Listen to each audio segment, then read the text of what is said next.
Cette semaine, du 20 au 22 septembre, il sera possible de croiser Charles III et Camilla dans les rues de Paris ou de Bordeaux. Après un premier report au mois de mars, le couple royal se prépare à effectuer sa première visite officielle dans l'Hexagone. Mais sera-t-il possible de s'adresser à Sa Majesté dans la langue de Molière? Le président Emmanuel Macron et son épouse accueilleront le roi Charles III et la reine Camilla lors d'un banquet d'État à Versailles, le palais à l'ouest de Paris synonyme de la royauté française et de la sanglante révolution républicaine de 1789. Charles III est un roi très francophile, un amoureux de la France, explique d'emblée l'historien Kevin Guillot interviewé par Gala FR.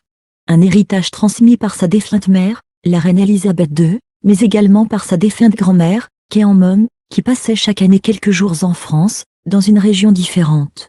Une fois la Bourgogne, une autre dans la vallée de la Loire et ses châteaux.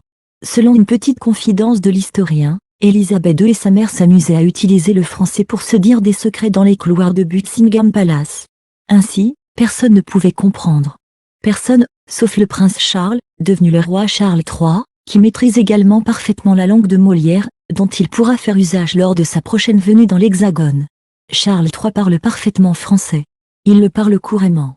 Il l'a appris dès son plus jeune âge grâce à ses nourrices, souligne Kevin Guillot avant d'ajouter, il a perfectionné son français à l'université de Cambridge, quand il était étudiant.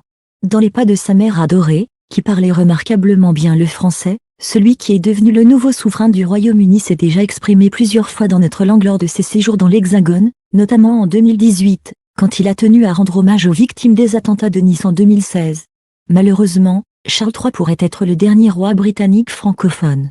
En effet, autant lui qu'Elisabeth II ont échoué à transmettre leur passion au prince William. Si ce dernier a appris le français, il le pratique peu et n'est pas très à l'aise, lui préférant l'allemand. Le prince George, âgé 10 ans, pourrait néanmoins perpétuer la tradition.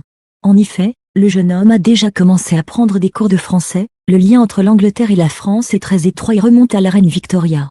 Tout enfant royal britannique est donc invité à apprendre la langue de Molière.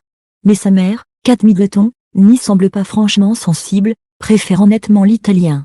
L'arrivée de la franchise venait dans le clan Middleton pourrait être une bonne façon pour George de tester ses quelques notions de français.